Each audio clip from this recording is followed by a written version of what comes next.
Hi viewers, welcome to another episode of your precious daily rant.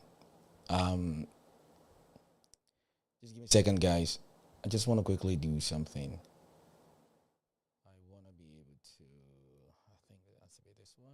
No, yeah, it's this one. All right.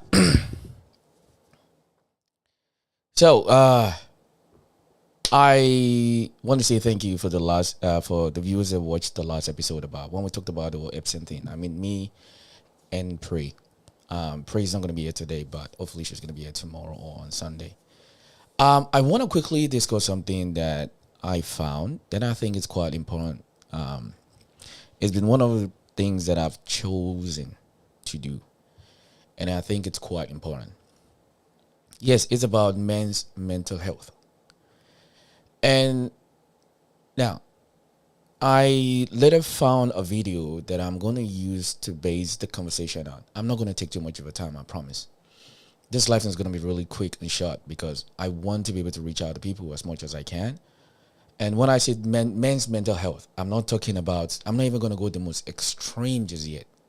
I'm going to go based on information and based on the people that a lot of men look up to be some of the most influential people in this world.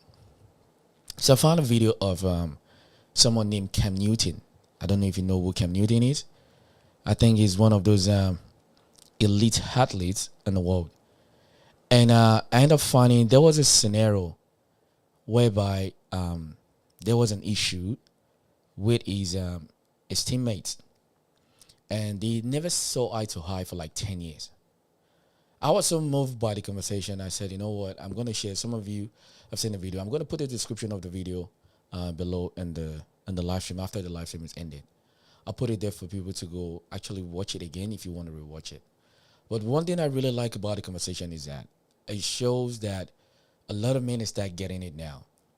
A lot of men are paying attention to it now. And like I've said a few times to a lot of guys is that talking about your mental health doesn't make you weak as a man.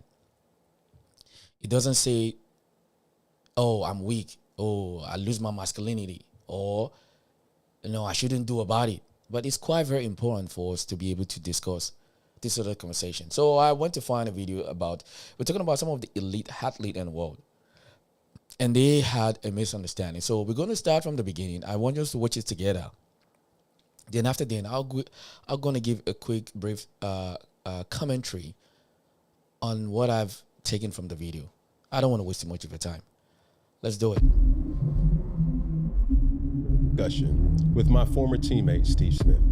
Big thanks to our sponsor, BetterHelp, for partnering with us and bringing us all together for this important conversation about mental health. In our next episode, we will be featuring a special discussion with my former teammate, Steve Smith. Appreciate that, bro.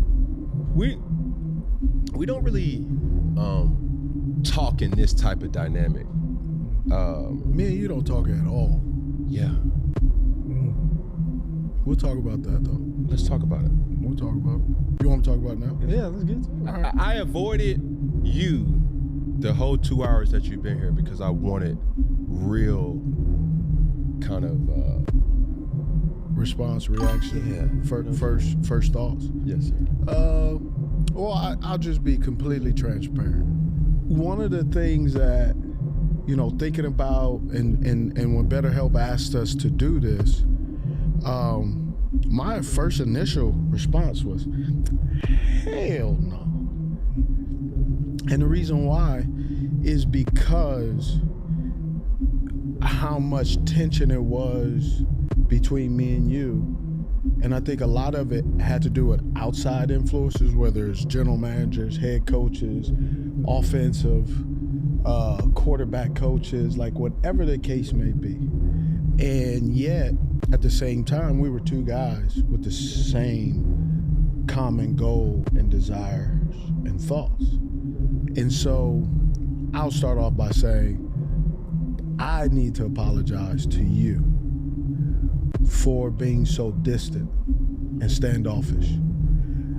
I unfortunately was distant and standoffish because I felt my behavior of being distant gave me the opportunity to think that I can control things. Because being distant or trying to control things where you don't really feel like you can control things, where you start doing things, you overanalyze. And then while you overanalyze, you start thinking about all the little things that you can do that would have changed that outcome.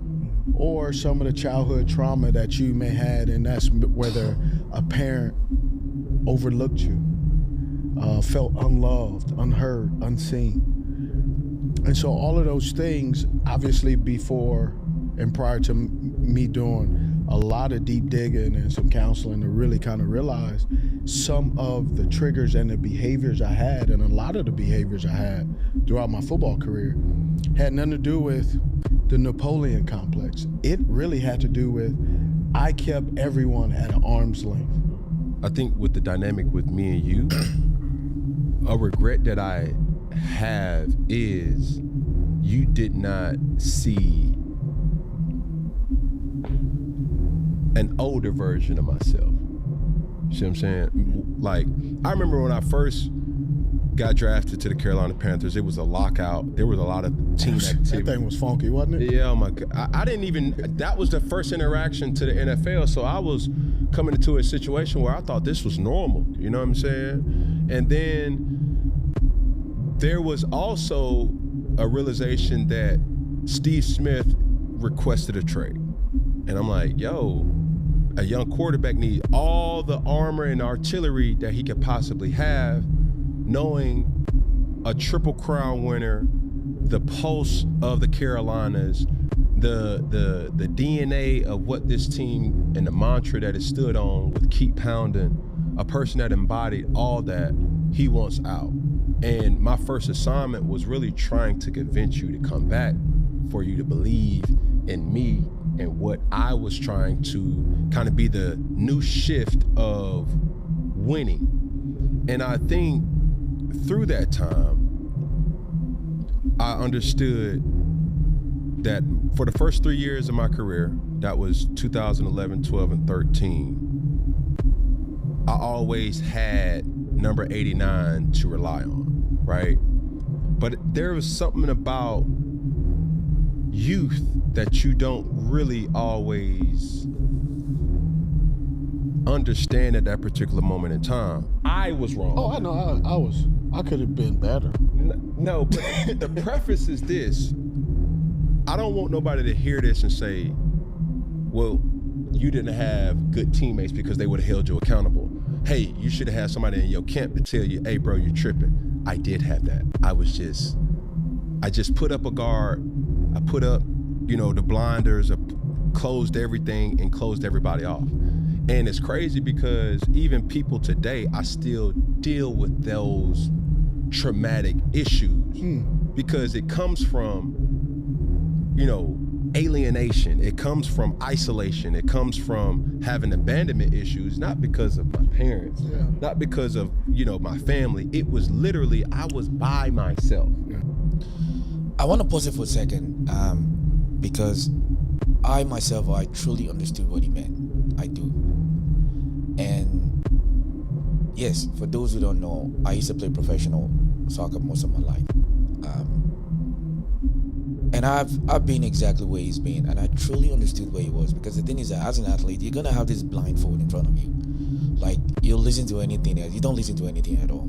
Your mind is right focused, get your shit together, get in shape, preseason, do your workout, be healthy, start of the season.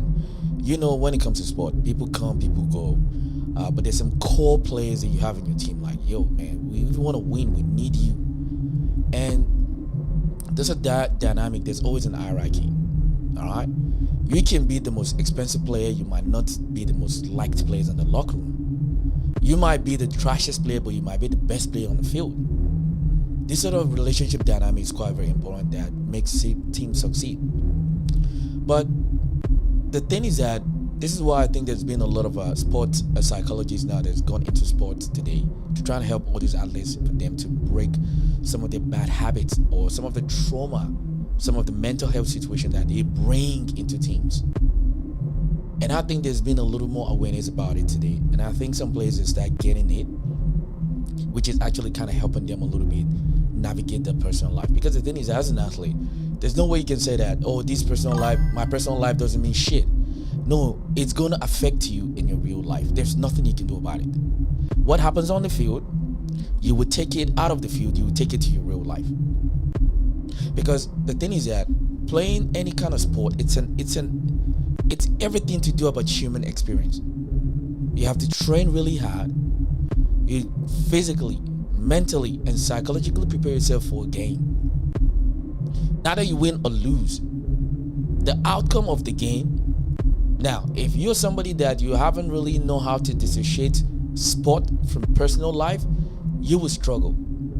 I was the worst loser ever. I hate losing. Oh my God. I hate losing so much that I would drench myself after a loss. I've had occasion whereby after losing a game, I will literally drive myself to the gym. Then I'll start another 2 or 3 hours workout. I will replay the entire game completely in my head and have to start the process all over again. This is the life of an athlete. But now when you're trying to get two different personalities for them to achieve a goal, this is why this conversation is quite very important. Let's continue. Like, how many times have you been around me and I've always prefaced or mentioned JUCO? Yeah. Like, JUCO for me raised me, but it also awoken a side of me that still haunts me today. Yeah. It's like when something happens to me, I don't talk. And I bled on people that didn't even cut me. You know what I'm saying? Shit, that's a bar right there. I bled on people that didn't hurt me. That's profound. You understand? Indirectly saying that I took a lot of my aggression on people that didn't do anything to me. Huh? He took his aggression on people that's never hurt him, but because he doesn't really know how to be vulnerable enough for him to process that feeling. Let's continue. And now that I look back, so that's my situation where it's like, yo, I wish Smitty would have got the older version, the year 8, the year 9, because I would have understood him. I would have understood the better man that I needed to become, because communication in any relationship is first and foremost. It's extremely important. I did not do that. Yeah, I get that. And for the people who were trying to communicate with me, it was one of those things like, oh, I don't want to talk. Childlike, very immature, and I put the notion that my success was only predicated with wins and losses.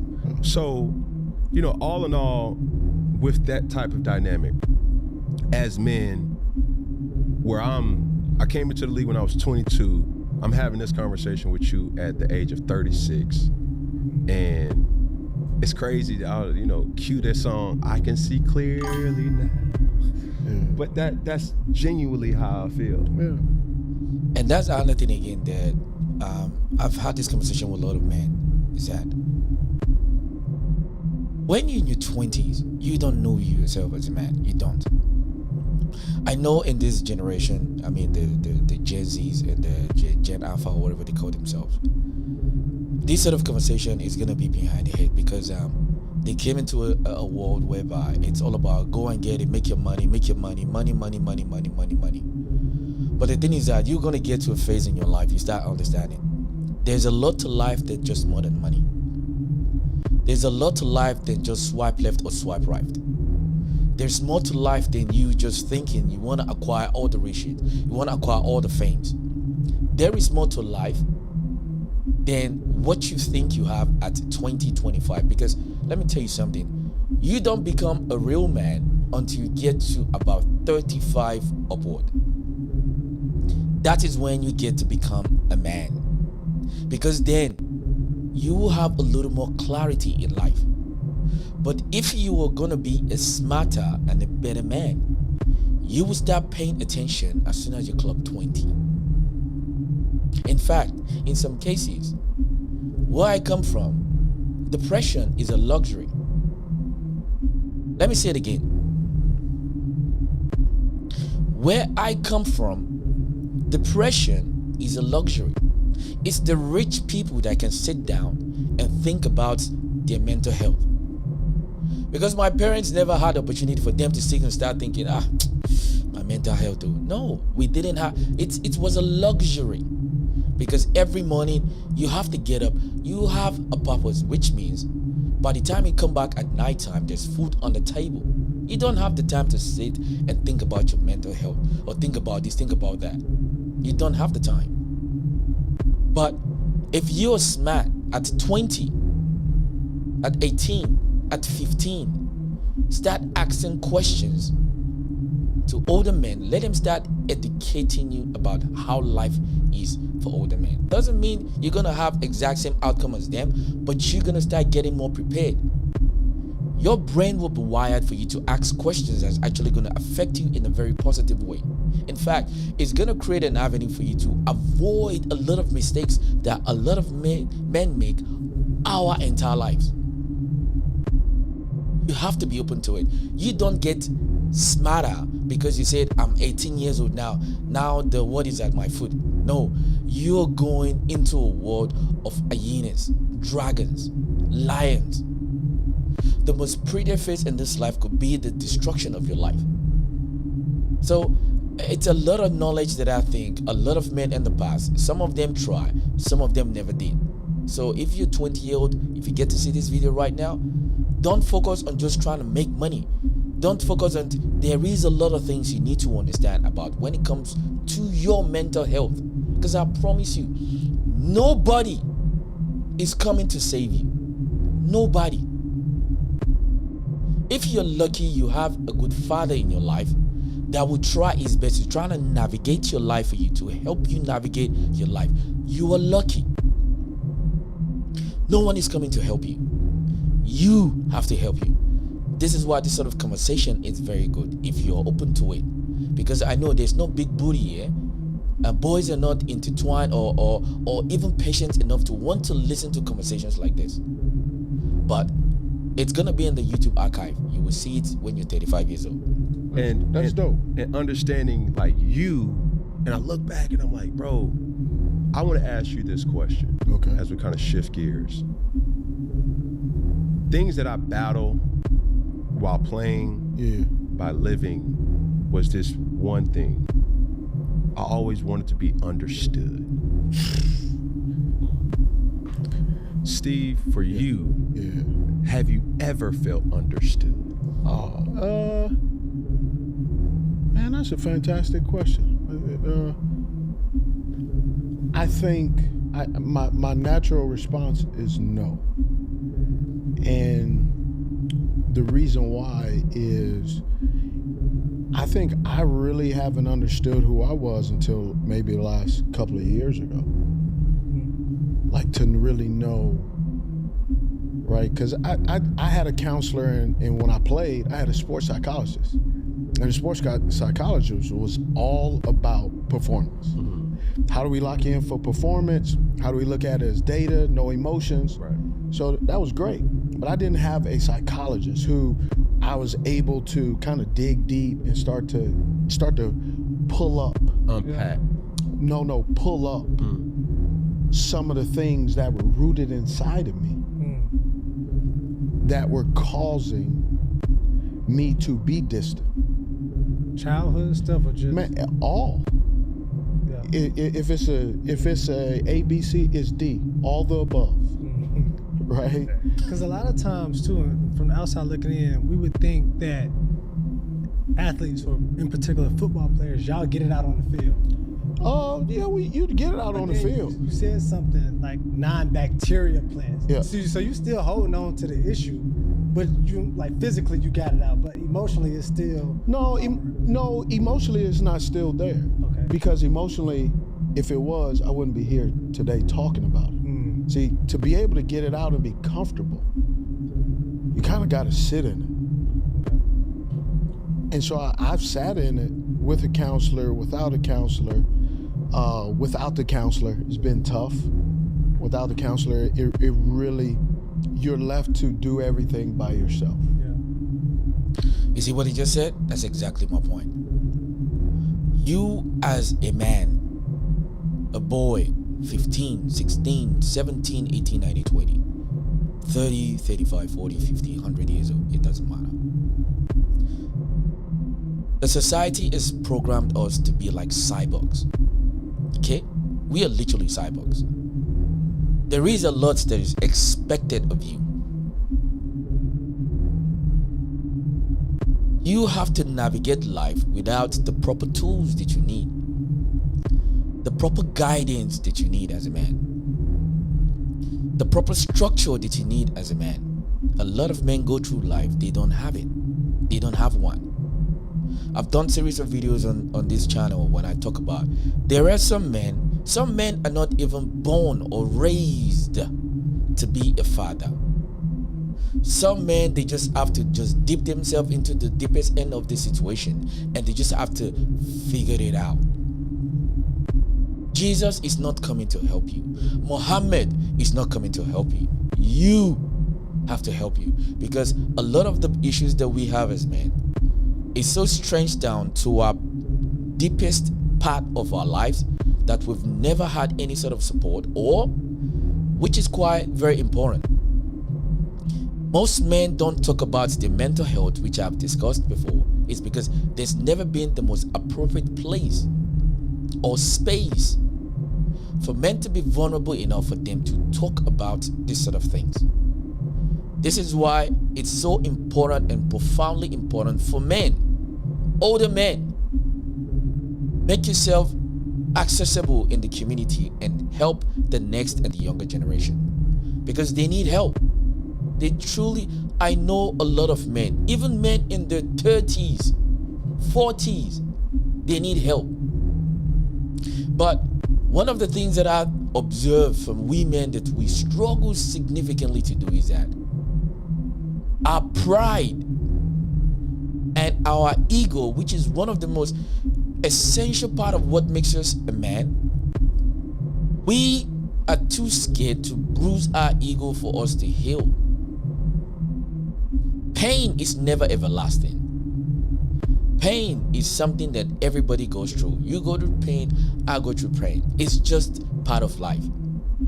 And a lot of men will carry that on their head. They will use that pain, the balled up emotion, they will use it to navigate life.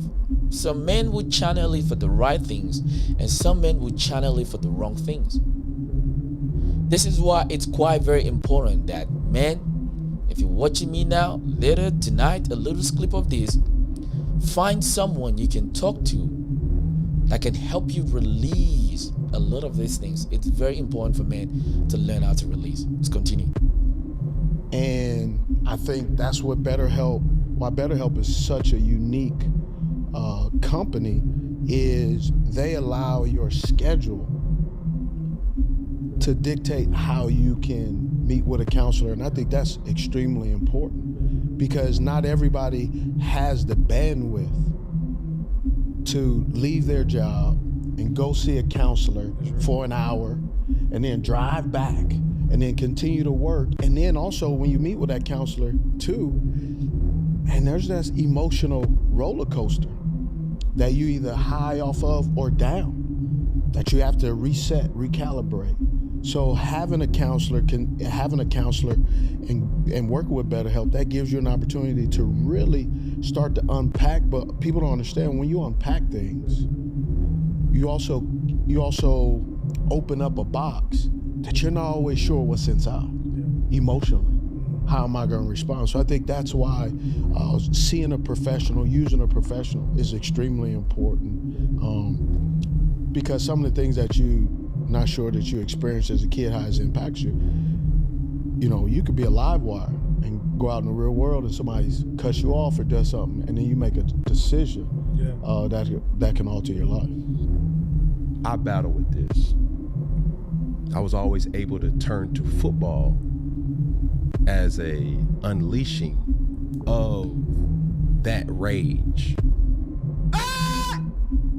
Like, you know what I'm saying? First down. I remember throwing you a mouse, a rat, you know, that was our screen kind of saying, I'm like, bro, you just caught a 4-yard route, bro, and he got up, spent the ball, and then hit his head, and you can't really see his eyes because he played with a dark visor. He's like, bro, he's intense.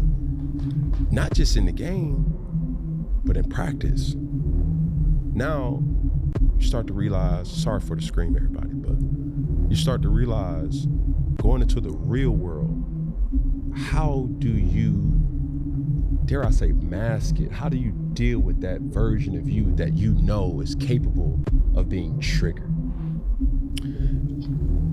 Well, part of it, you know, is a little bit of self-control, right? Also, recognizing, which was 3 years ago? I think it was 3 years ago. My counselor said, you know, my real name, because that's what I like to go by outside, said, Stevan, do you realize you're no longer in danger? I said, and I didn't know how to respond. And I sat on it for about 5 straight hours. The rest of the day, you know, I'm driving in the whip, you know, right there next to my leg. Somebody cut me off or somebody driving up, you know, and I'm like, this looked like danger to me. But it really hit me. It hit me hard, like, you're no longer in danger. And I love this part of what he said right now, because this is so profound. They play probably the most violent sport at this world. One hit, I think the calculation is that a car is going at 60 kilometers an hour. All right, go and measure that in your kilometers. That is what is equivalent to a collision in an NFL game. So many of them, they always end up having a lot of mental issues, CTE, because the game is very violent. But when a therapist tells you that you're no longer in danger, oh, he's gonna open up a whole new worm in your head. You're gonna start asking a question. It's like, okay, what am I even paranoid about in the first place? Why do I feel so unease? I feel like something is not, you know, you're constantly alert, you know, you're watching, observing. And I see it firsthand. I remember when I used to have an ex-American teammate. He's like that. He's always tensed up. I don't know, maybe something to do with the nature over there, whatever it is, but I get it. But the thing is that it goes across to proper, you know, if you don't have to be a celebrity or an athlete. A lot of men work with this intensity, and you can tell they're so tensed up, they're looking, you know, what's going to go wrong. And what that does is that it takes away the human element, the human experience that you need to feel. It's going to take it away from you because you're constantly on watch alert. You know, what's going to go wrong. But sometimes you are the one that is even chaotic to yourself because you haven't been you don't have inner peace in you. A lot of men struggle with this situation a lot. And I am very aware and know exactly who I am. Mm-hmm. I'm just now discovering the people around me. Right? You talk about, so that's village. How's our village? For me, man, I got 3 people in my village that are necessary. Man, 1, I got that encouraging person. Mm-hmm. That sunshine and rainbow, right? They always looking at the silver lining in everything, because that is not me. 2, I need someone who's gonna sit in it with me. They're not gonna give me no advice. They ain't gonna tell me I'm right or I'm wrong. They just gonna sit in the pig pen with me. They in the foxhole. They in the foxhole with you. And they in the foxhole with you, and y'all ain't got no guns, and they ain't gonna complain. They like, yo, well, you know, just thoughts and prayers, right? And then the last, most important part, man, you need that problem solver. A legal problem solver. I have to emphasize that. A legal problem solver. Someone that can sit with you and help you either analytically or data-wise to go through and say, okay, this is how we do it. Yeah. And man, I got 3 people like that in my life that I've started really just kind of like, I'm talking about making sure they know what their role is, and I accept their roles, because their role has to do with who they are. Let me pause it there for a second. Let me even add maybe one or two more. All right, you need another person that will tell you the ugly truth about you. You need someone that would have those discussions with you that you can't have with yourself. You have a yes ma'am.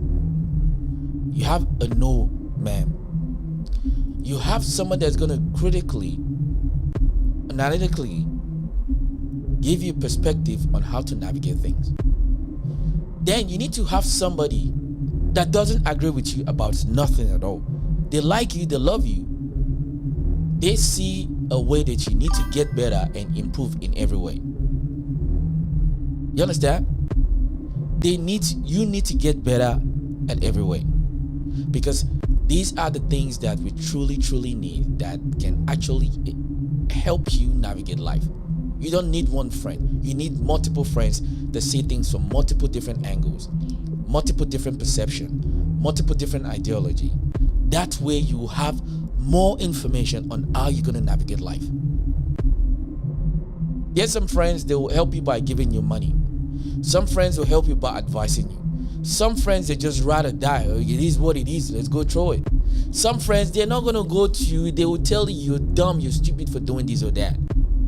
Those are the sort of people that you need. You need a village. Everybody does. Because if that's the case, every richest person on the planet or this earth don't have to employ anybody at all.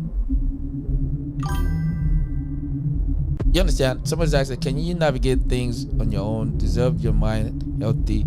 You want to high coins, get rid of those parasites in your body. Yes, you can do all of those things, but the thing is that we all need each other from the perspective of communication. See, I said the last year. Last year will be the last time that people will be able to critically think for themselves.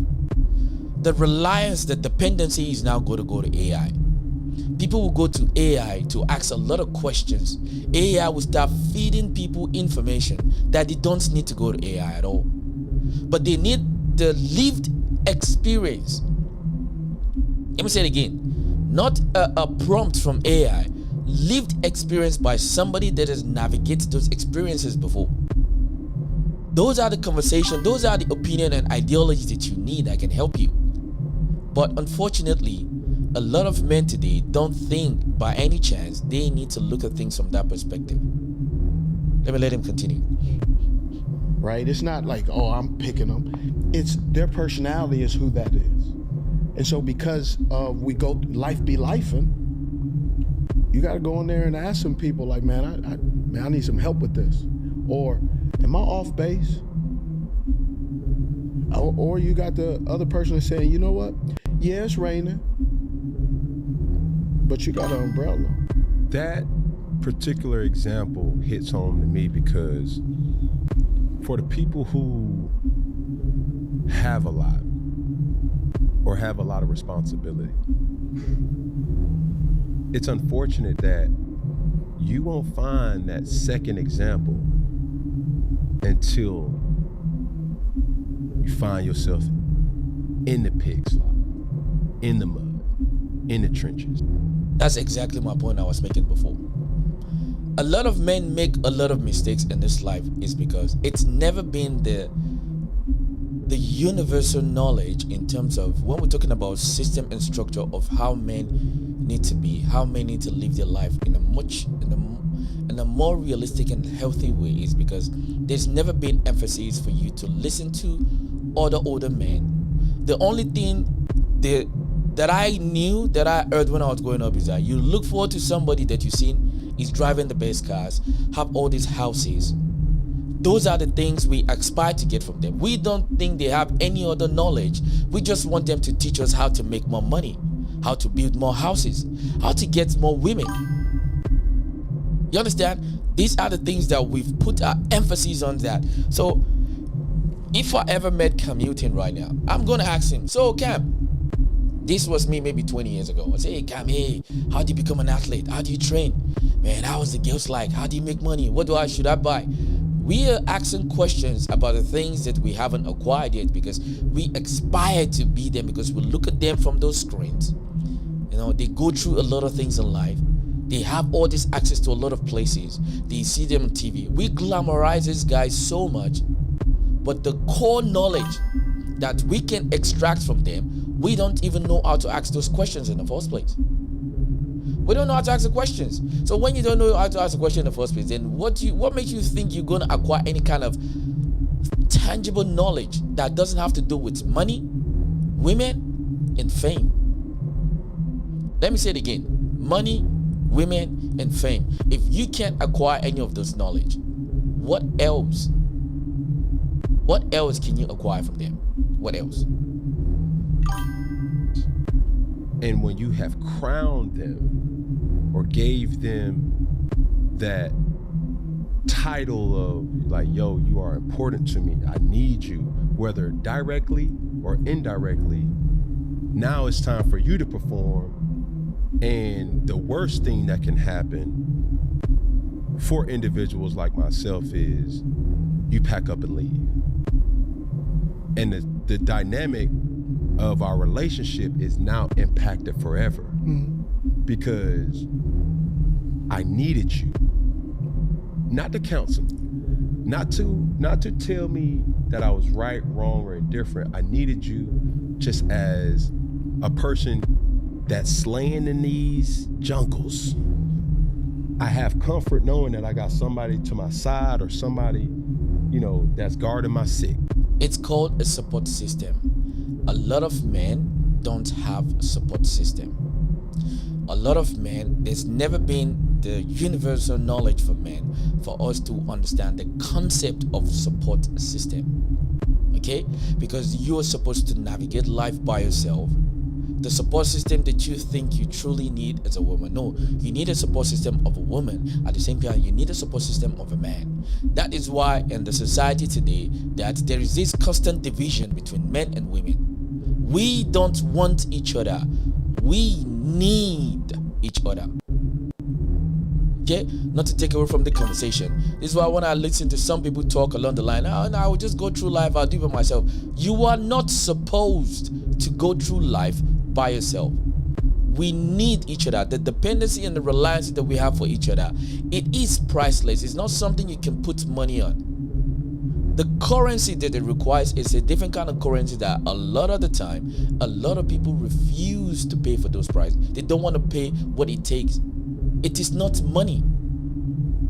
There are different sort of currencies that we need in this life. And money, fame, cars, side bitches, wives, girlfriends, these are not the only thing that needs to be paid for. But unfortunately, the emphasis today is about, let's go get my money right. Ooh, I need them bitches. I need them, you know, this is the system and the ideology that is spread across. And yet, this is why even though you can be as successful as some of these guys are, they are mentally, psychologically, they are struggling every day.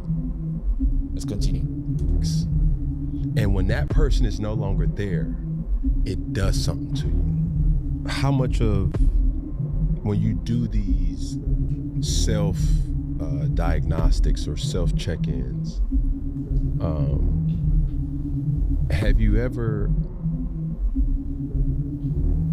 really tapped into the thought of having an identity that's tied to football, and how did you separate the two? Man, it's really tough. It's tough to really just kind of try to figure it out. Like, I'm not going to sugarcoat it. Yeah. But learning myself, though, that's what I had to do, is learn myself. Right? Self-evaluate. Go and just like really just like roll up your sleeve. Some people say empty the well, right? Flush it out, detox, you know, detoxing, not drugs or any of that, but detoxing, like actually crying is getting toxins out of your body. It is a very tough dynamic. Because normally the person in the mirror, they ain't gonna really shoot you straight. Cause that's you. You ain't gonna look in the mirror and go, man, you was lazy today. You gonna look in the mirror, you didn't work out, and you go, yeah, I'll do it tomorrow, but I'm still good. I get that. So just, you have to really discover and like, you got to put in that work on yourself. Man, one thing I wanted to chime in and say, growing up, and as they teach us how to be men and masculinity, you have to be strong, you have to be bold, you can't be weak, you can't take breaks, all of these things, especially aligning with sports too. When do you know, and how do men ask for help? And what does that look like for each of you all? Sitting where you are now, it's like in this life of masculinity, when do you know to ask for help, and how do you ask? I think that's the hardest thing, especially when you're trained and it's deeply embedded in your brain to fight through circumstance. And let's be completely honest. What I went through, what Smitty went through, what Peggy goes through is completely different than the next person. We can try to find some similarities in it, but that emotion of saying, I'm not okay as a man, as a father, as a leader of your house, as a husband, as a boyfriend, as a business owner, as a brother, as a son, those things do not happen naturally in this world where we are already stereotyped of what a man should be. Ding, ding, ding, ding, ding.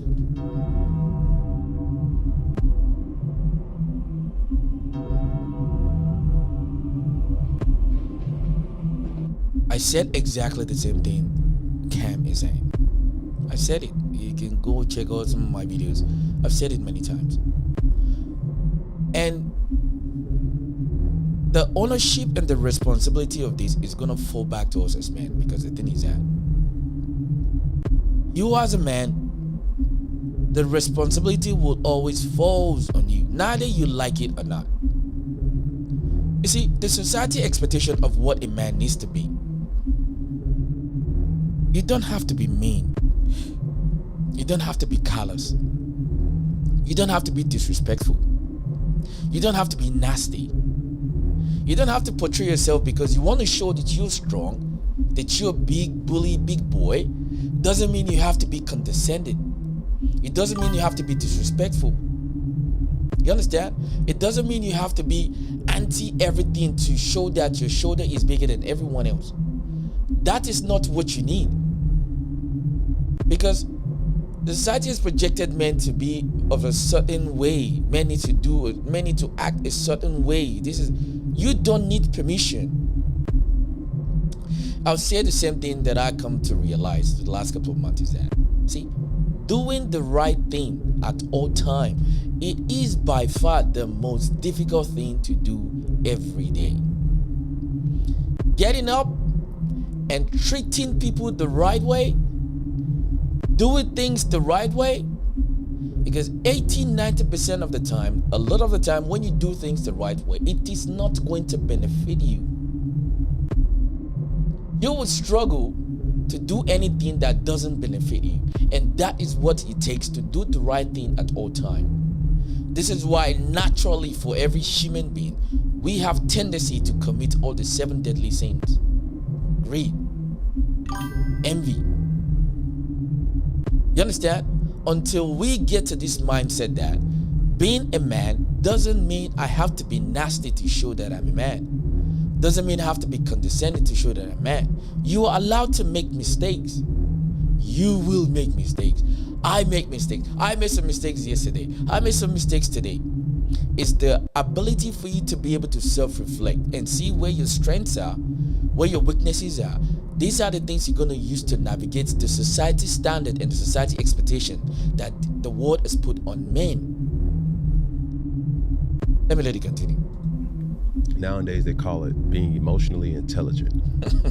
And even when you are emotionally intelligent, the next phase is how do I position or pose the question to others? Because how do I tell Peggy that today ain't the right day for me, bro? For me, knowing who I was and knowing who I am today, one thing is very clear. I'm still the same person. Fact. My bank account may have changed. I got a little taller, lost some hair on top, but I'm still the same person. What's different about me is how I approach things, how I see them. Because sometimes people get it twisted that when you have heartbreak, that is the end of it. Mm-hmm. Nah, let me tell you, I can tell you. Sometimes when you get your heart broken, it also fixes your vision. Ladies and gentlemen, You start seeing things different. I want you to mute that for a second. Let me take it back. I want you to listen to the quote. It's one of the best quote of the year for me by far. It's not even close. This is one of the best quote of the year. I took the quote there. I put it down like, this is some growth right there. I want you to listen to what he said again one more time. Sorry, I butchered it. Listen again. And you start seeing things differently. Fix up. That when you have heartbreak, that is the end of it. Mm-hmm. Nah, let me tell you, I can tell you. Sometimes when you get your heart broken, it also fixes your vision. That's the thing. When you're heartbroken, it shows you a different side of you that you don't see. Because by that time, everything that you put your thoughts, your mindset, your money, your energy, whatever it is, when it's gone away, you have a different sort of clarity.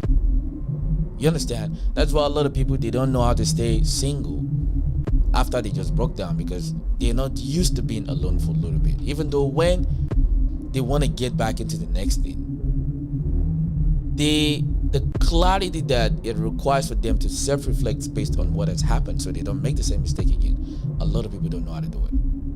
So for me, that is the quote of the year. And you start seeing things differently.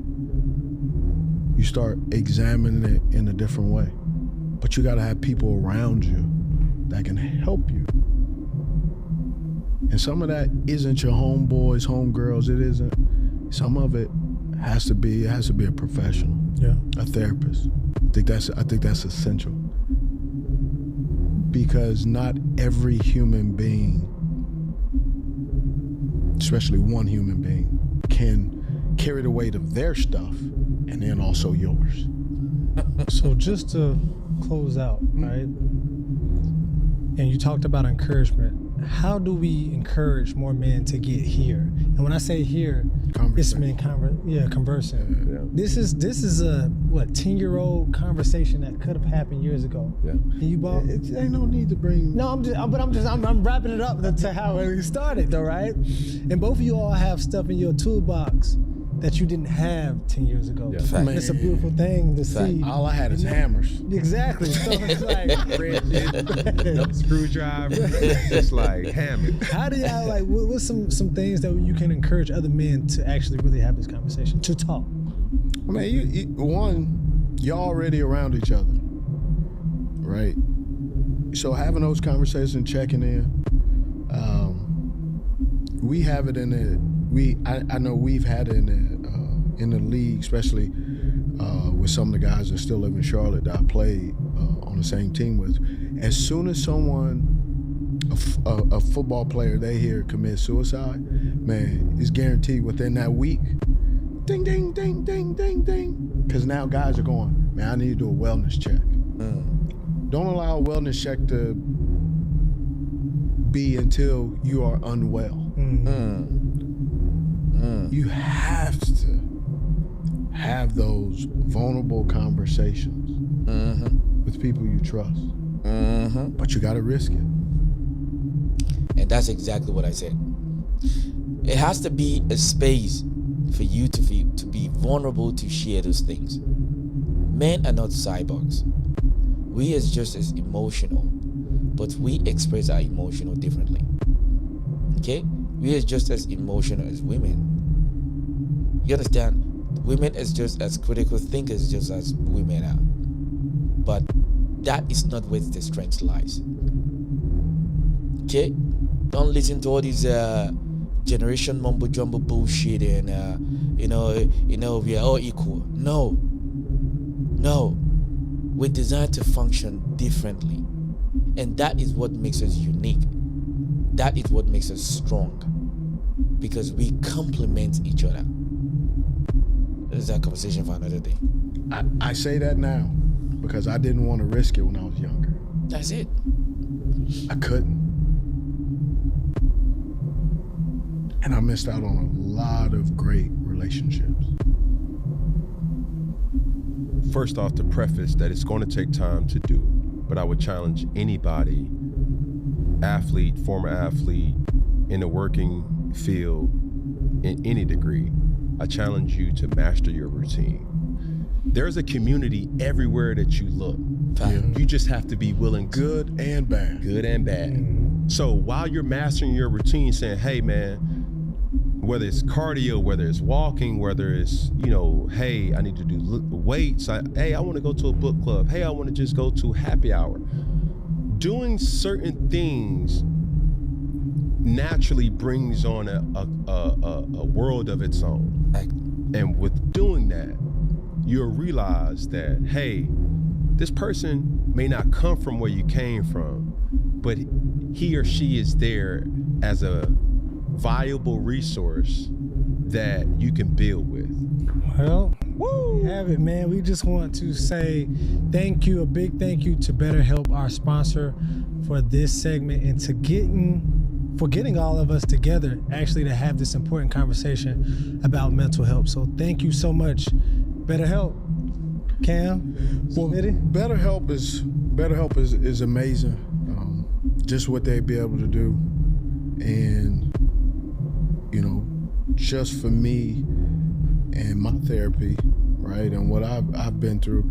You have these therapy sessions. For me, this was a therapy session. Yeah. Right. To be able to go backwards.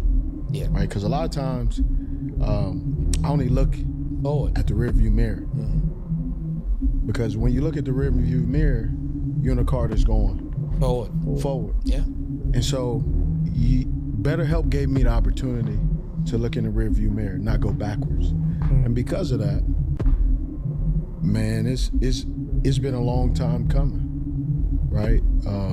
We had so many battles on the field in front of the camera that, thanks to BetterHelp, this gave us the opportunity to kind of show the softer side. So I'll take a step, man, dap you up, dog.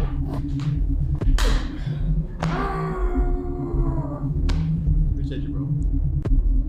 And ladies and gentlemen, big thanks to our sponsor, BetterHelp, for partnering with us and bringing us all.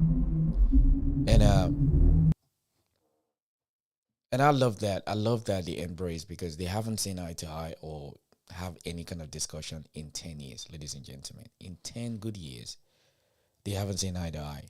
And for me, that is what I call growth. All right? It's not like you have to, sit on each other's lap like Diddy's empire or the Epstein empire. No. This is just to understand that you get to the phase and the stage in your lives that a lot of conversation need to be had, and there has to be an understanding. And you can squash all this old beef, old aggression that is not necessary, and there's a lot of things that that needs to be put away. And I'm glad that they get to put it aside. Let me just quickly brush on this. I got another 5 minutes before I get the blip out of this place. So this conversation is very good. So if you get to see this video, please share with other people, share with other men. If you have a woman, if you watch this video, share the video with another man. I'll put the description of the full video again. I'll put it on my YouTube channel. Please go and watch it. Watch the video again. Or if you like my commentary too, please don't be scared enough to subscribe, follow. I'll be doing a little more of these again moving forward. Just to give just my own brief perspective about it is that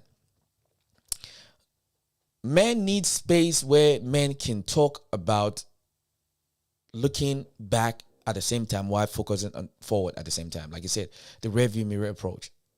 You know, when you're driving, you know that mirror that your face is in the front, but you can look back and see what's coming in at the back. That is what a space like that men need, whereby they can talk about these sort of things. They can bring things to light. There can be a proper understanding. All right? It can amend all old wounds. Okay? We can stop all the wars that is going on in this world. Because even when men are sitting in front of us, it's because a lot of people are not willing to do the most simplest thing, and yet it's the most difficult thing in this life, is to do the right thing. And 99.9% of the time, doing the right thing doesn't benefit you, because it's not something that you're going to receive instant reward or instant benefit. A lot of people cannot do it. To stop crime, to stop violence, to stop men from navigating through life feeling like they've been neglected and left alone by themselves, a lot of men need spaces created for men, by men, so that they can start letting all these things out so we can have a better society. Well, I've done my part. What about you? Like I always say, thinking is not illegal, but you have to pay me so I can think for you. Do me a favor, please. Get out of here. Get out of here, man. Shit, I'm saying. Get in Igbo.